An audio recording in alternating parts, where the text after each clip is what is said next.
السلام علیکم ورحمۃ اللہ وبرکاتہ۔ میں ایک امیر بزنس مین تھا، جبکہ میرے چھوٹے بھائی کے حالات اچھے نہ تھے۔ وہ قرض دار تھا، اس کے 4 چھوٹے چھوٹے بچے تھے۔ میں اس کی مدد کرنا چاہتا تھا، پر میری بیوی نے منع کر دیا۔ گھر میں بیٹی کی بڑی سی برتھ ڈے پارٹی رکھی۔ میں بیوی سے چھپ کر کھانے پینے کا سامان بھائی کے گھر دینے چلا گیا۔ وہاں قدم رکھتے ہی میری روح کانپ اٹھی، کیونکہ میرے بھائی کے بچے بھوک سے۔ آپ کو معلوم ہے، اگر یہ بات میں نے آپ کی بیوی کو بتائی تو آپ کا بسا بسایا گھر تباہ ہو جائے گا۔ بہتر ہوگا کہ آپ میری مدد کر دیں۔ اس کی آنکھوں میں آنسو تھے، کندھے جھکے ہوئے تھے، لیکن جس انداز میں اس نے مجھ سے بات کہی تھی، میرا خون کھول اٹھا تھا۔ اس کو دیکھتے ہوئے میں غصے سے دھاڑ کر بولا تھا، تمہیں جس مرضی کو بتانا ہے بتا دو۔ میں پہلے کبھی ڈرا ہوں اور نہ آج ڈروں گا۔ یہ کہتے ہوئے میں نے اپنے گارڈ کو آواز دی تھی اور اپنے سگے بھائی کو باہر نکال دینے کا حکم دیا تھا۔ میرا گارڈ خاور بھی مجھے حیران نگاہوں سے دیکھ رہا تھا، کیونکہ میں چھوٹے سے بہت محبت کرتا تھا، مگر میرے حکم کو ٹالا نہیں جا سکتا تھا۔ خاور نے فوراً ہی اس کا بازو سختی سے تھام لیا تھا اور نہایت ادب سے بولا تھا، صاحب یہاں آ جائیں، جبکہ میرا چھوٹا بھائی غصے سے بولا تھا، خدا آپ کو معاف نہیں کرے گا بھائی، میں آپ کا چھوٹا بھائی ہوں، اس کے باوجود آپ میرے ساتھ ایسا برتاؤ کر رہے ہیں، میں اللہ سے آپ کی شکایت کروں گا۔ میں نے رخ پھیر لیا تھا، مجھے معلوم تھا میں غلط کر رہا ہوں۔ وہ میرا سگا خون ہے، مجھے اس کی فکر کرنی چاہیے۔ اس کے بچے چھوٹے ہیں، لیکن کہتے ہیں نا، جب انسان کے دل میں فرعونیت اتر آئے تو اسے اپنا پرایا کوئی نظر نہیں آتا، اور جس طرح کی دھمکی اس نے مجھے دی تھی، یہ بات مجھے مزید آگ لگا چکی تھی۔ یہی وجہ تھی کہ میں چاہ کر بھی اس کی مدد نہیں کر پایا تھا۔ اس کے جانے کے بعد میں نے ایک گہری سانس ہوا کے سپرد کی، اپنے کالر کے بٹن کھول کر گہری سانس لی تھی۔ نہ جانے کیوں مجھے چاروں جانب اب خطرہ محسوس ہو رہا تھا۔ اگر میری بیوی کو ایک الفاظ بھی اس بارے میں پتہ چل گیا تو بیٹھے بٹھائے میرا گھر برباد ہو جائے گا، اور میں نہیں چاہتا تھا کہ رمشا اور میرے درمیان کسی بھی قسم کی دوری آئے۔ مجھے اس مقام تک پہنچانے میں میری بیوی کا بہت ہاتھ تھا۔ اگر میں اپنی بیوی سے شادی نہ کرتا تو آج میں بھی اپنے بھائی کی طرح پریشان ہی ہو رہا ہوتا، لیکن ایک سچائی نے مجھے کھل کر جینے سے روک دیا تھا۔ ابھی کچھ دیر گزری تھی جب میری بیوی کمرے سے دندناتی ہوئی باہر آئی تھی اور سیدھا میرے سر پر سوار ہو گئی تھی۔ وہ مجھے دیکھتے ہوئے غصے سے بولی تھی، کس خوشی میں تمہارا بھائی میرے گھر میں تماشا لگا کر گیا ہے؟ میں نے تمہیں پہلے بھی سمجھا دیا تھا کہ اپنے بھائی کو کہہ دینا تم سے جو بھی کام ہے وہ باہر ملا کرے۔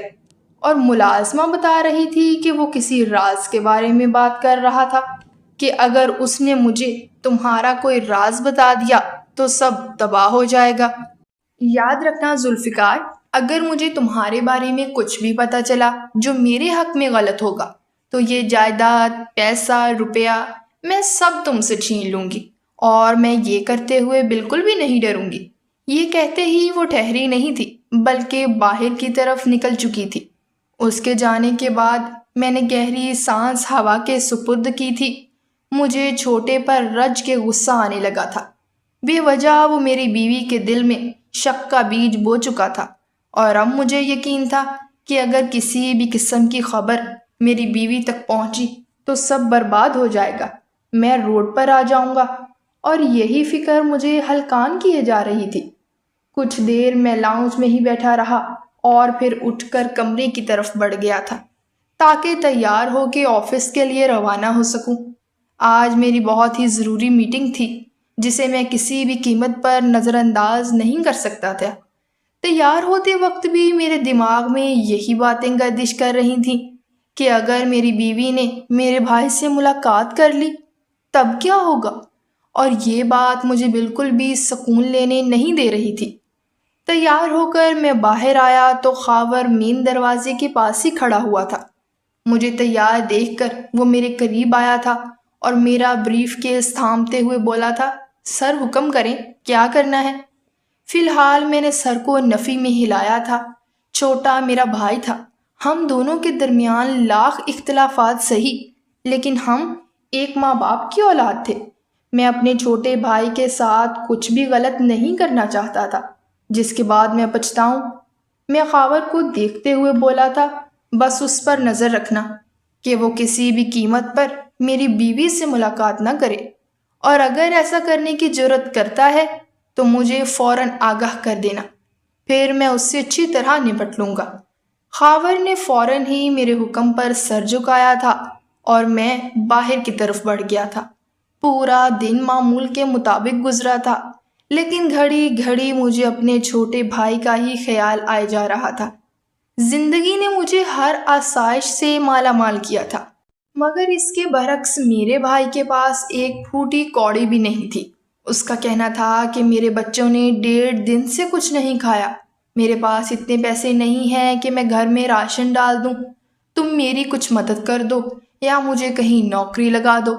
اور میں نے صاف انکار کر دیا تھا کہ میں تمہاری نہ کوئی مدد کروں گا اور نہ ہی تمہاری نوکری لگواؤں گا، کیونکہ میری بیوی نے مجھے پہلے ہی منع کر دیا تھا کہ جو بھی آسائشیں تمہارے پاس ہیں وہ صرف تم تک محدود رہنی چاہیے۔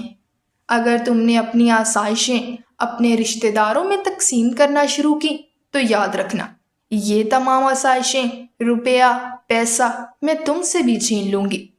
اور یہ بات مجھے بالکل بھی گوارا نہیں تھی۔ میں نے خود کو اس مقام تک پہنچانے میں بہت محنت کی تھی، اتنی آسانی سے میں خود کو روڈ پر نہیں لانا چاہتا تھا، لیکن میرا دل بہت بے چین ہو رہا تھا۔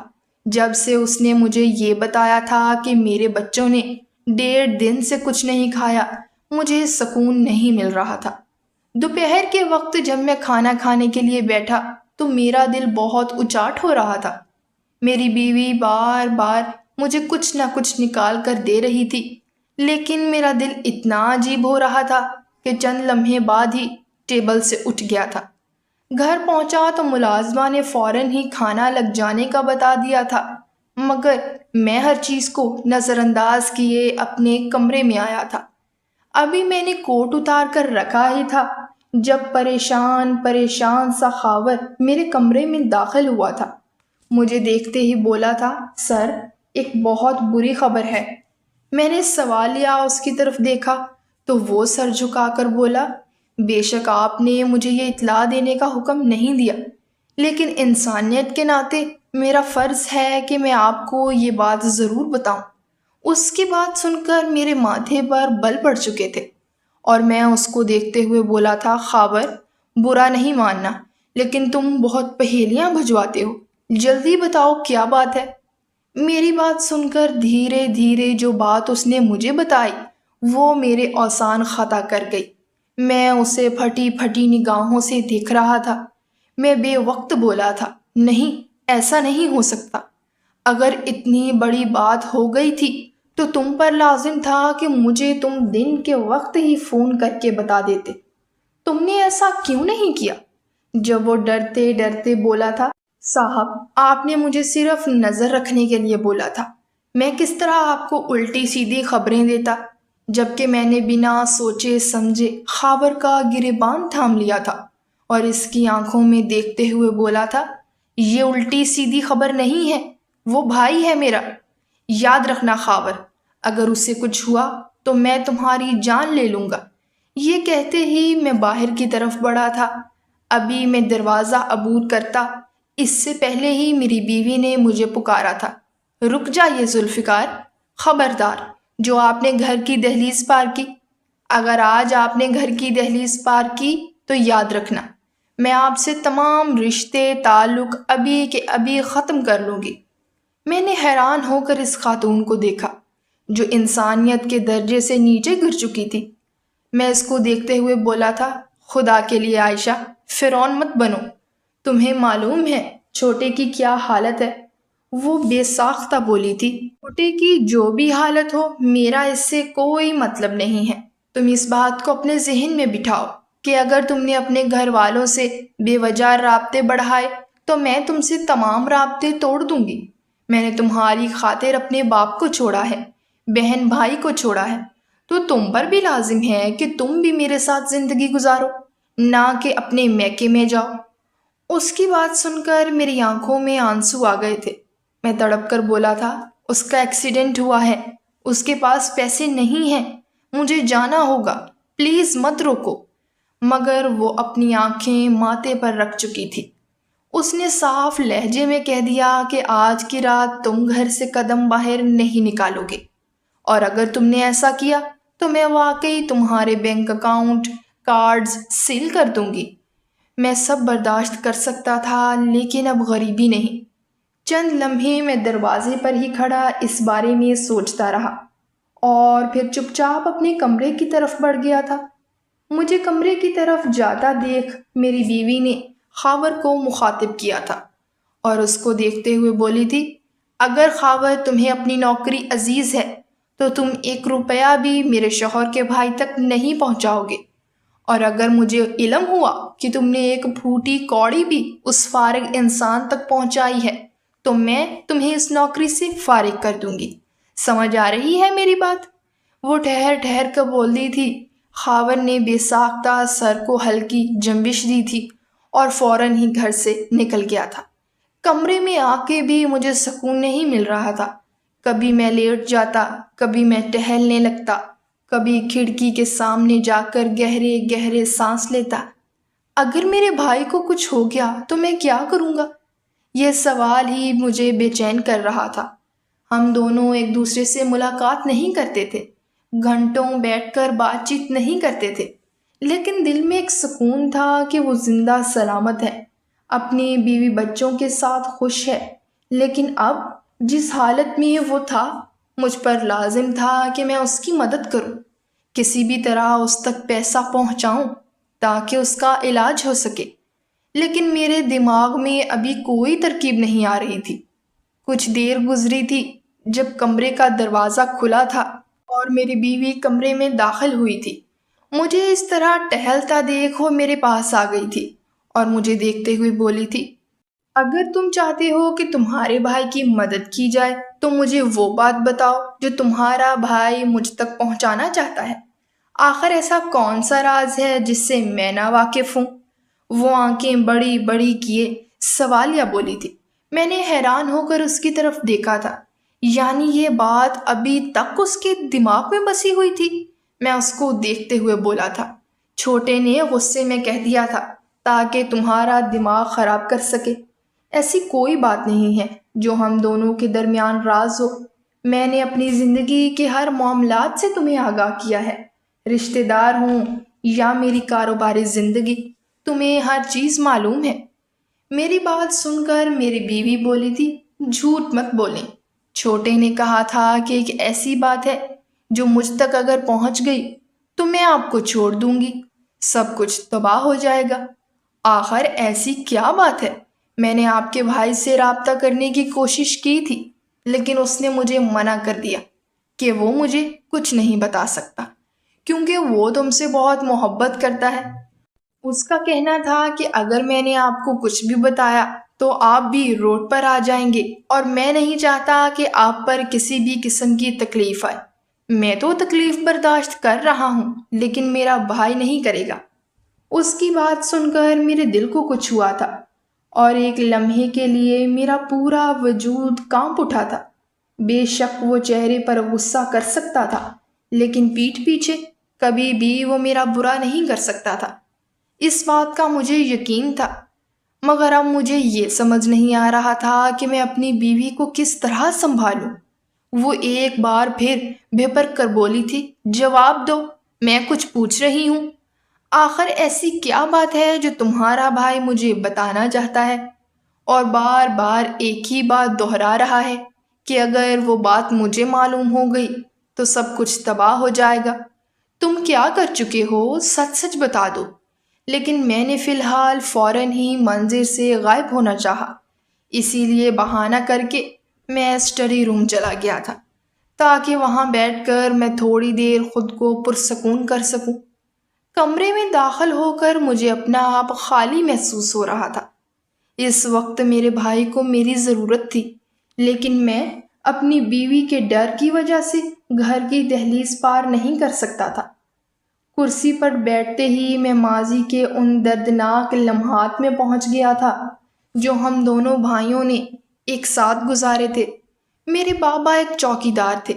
ہمارے گھر کا گزارا بہت مشکل سے ہوتا تھا۔ میں نے اور چھوٹے نے پڑھائی بھی برائے نام حاصل کی تھی۔ چھوٹا بہت محنتی تھا، کم عمری میں ہی اس نے کام کرنا شروع کر دیا تھا۔ میں پھر بھی تھوڑا بہت پڑھائی کو ترجیح دیتا تھا۔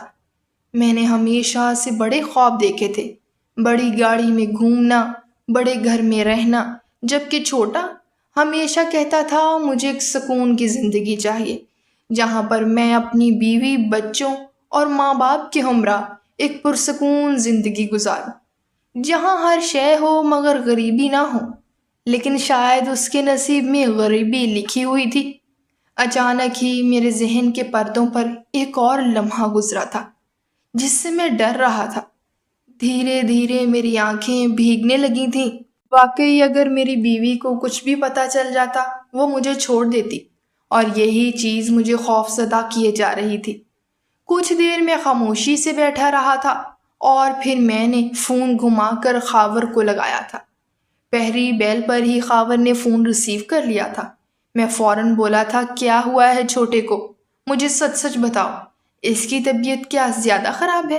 وہ فوراً بولا تھا، جی سر، گاڑی سے ایکسیڈنٹ ہوا ہے، پاؤں اور ہاتھ کافی زخمی ہو چکے ہیں، وہ سرکاری اسپتال گئے ہیں، نہ جانے اب وہاں ان کا علاج کس طرح کیا جا رہا ہوگا۔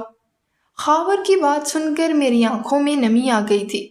امی بابا چھوٹے کو ہمیشہ سینے سے لگا کر رکھتے تھے۔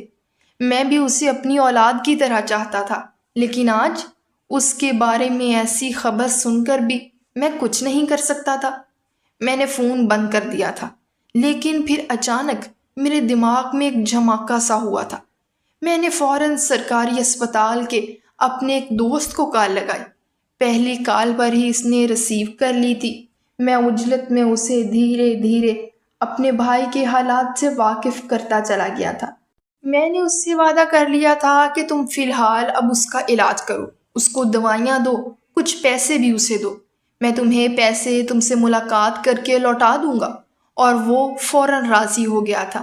میں ایک بزنس مین تھا، بھلا میری بات کون رد کر سکتا تھا؟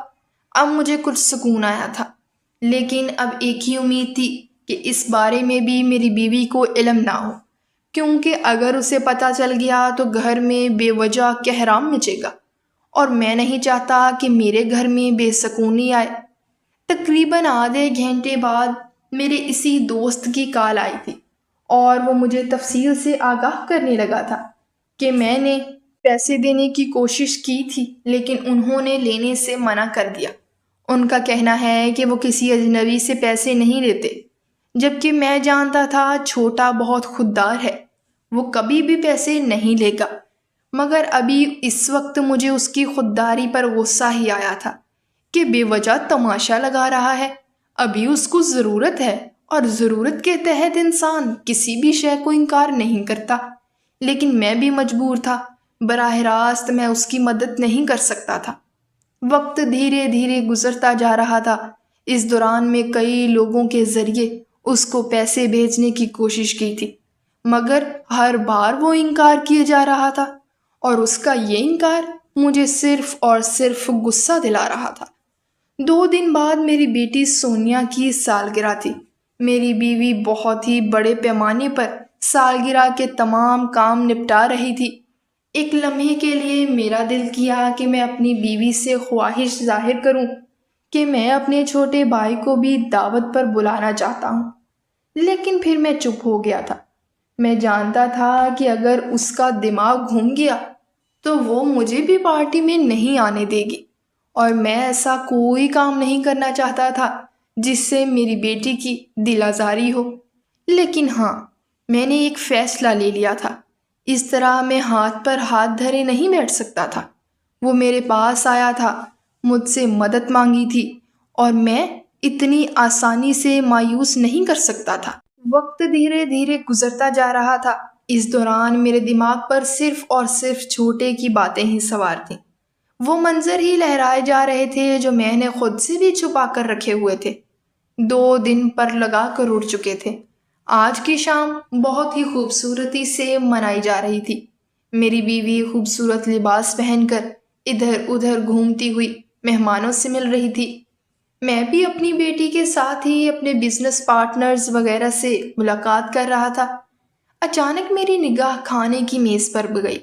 بے ساختہ میرے کان میں چھوٹے کے الفاظ گھومے تھے، میرے بچے بھوکے ہیں، 1.5 دن سے انہوں نے کچھ نہیں کھایا۔ جب سے وہ میرے پاس سے ہو کر گیا تھا، میں عجیب سی بے سکونی میں زندگی گزار رہا تھا، اس بات سے بے خبر کہ میں کتنا بڑا گناہ کر چکا ہوں۔ وقت گزرا تھا اور دھیرے دھیرے اب دعوت اختتام پر پہنچنے لگی تھی۔ کیک کاٹ لیا گیا تھا، کھانا کھول دیا گیا تھا، لوگ تحفے دے کر جا چکے تھے، کچھ قریبی ہی دوست وغیرہ تھے جو اب تک موجود تھے۔ میں نے کچھ سوچ کر اپنے قدم باورچی خانے کی طرف بڑھائے تھے تاکہ میں فوراً ہی کھانا پیک کروا کر اپنے بھائی کی طرف جا سکوں۔ کچھ دیر بعد میں نے ملازمین کے ہمراہ گاڑی تک آیا تھا۔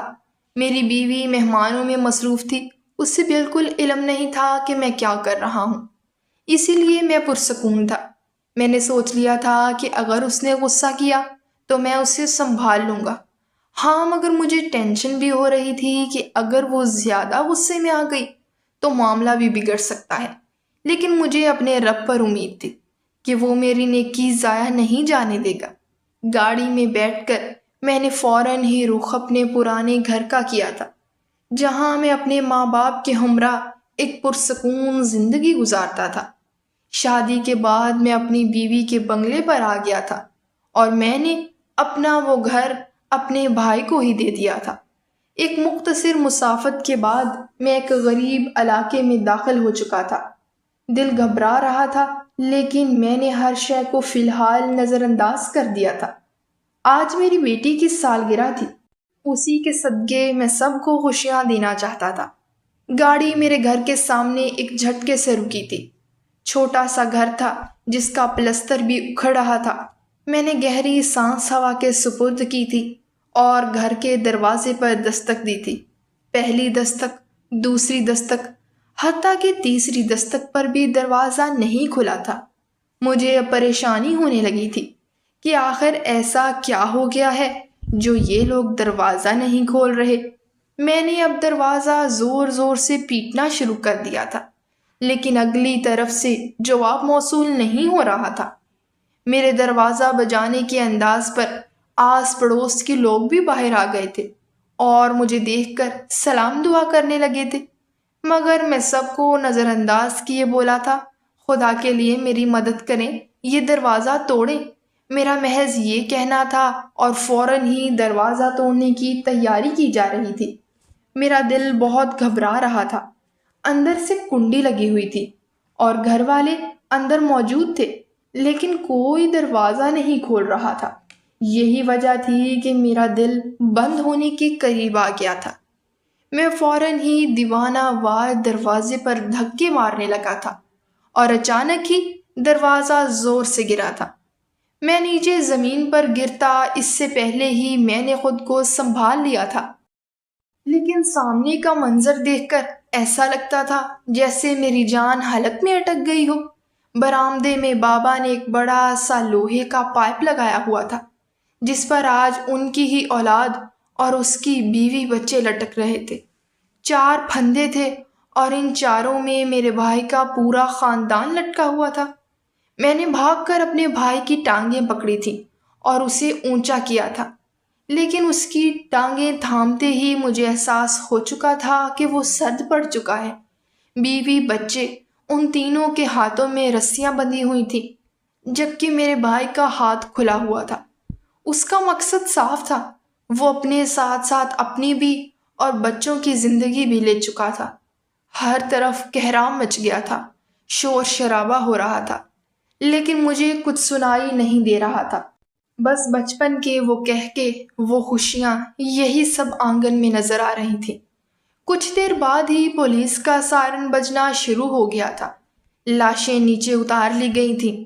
پولیس پورے گھر کا جائزہ لے رہی تھی، جبکہ میں کونے میں بالکل گمسم بیٹھا ہوا تھا۔ آنکھوں کے سامنے ہر وہ منظر آ رہے تھے جن سے میں بھاگتا آیا تھا، جس وجہ سے میں نے اپنے بھائی کو چھوڑ دیا تھا۔ میں نے جوانی میں بہت غلط کام کیے تھے، میں جانتا تھا یہ سب گناہ کے زمرے میں آتے ہیں۔ اس کے باوجود میں نے لڑکیوں کے ساتھ غلط تعلقات قائم کیے تھے۔ بڑی امیر گھروں کی عورتوں کو خوشی دے کر میں ان سے کافی پیسہ لیا کرتا تھا۔ اس بارے میں علم صرف میرے بھائی کو تھا۔ زیادہ پیسے ہونے کے باعث ہی میں اپنی بیوی کو پھنسا چکا تھا، ورنہ کبھی بھی میری بیوی میرے چکر میں نہیں آتی۔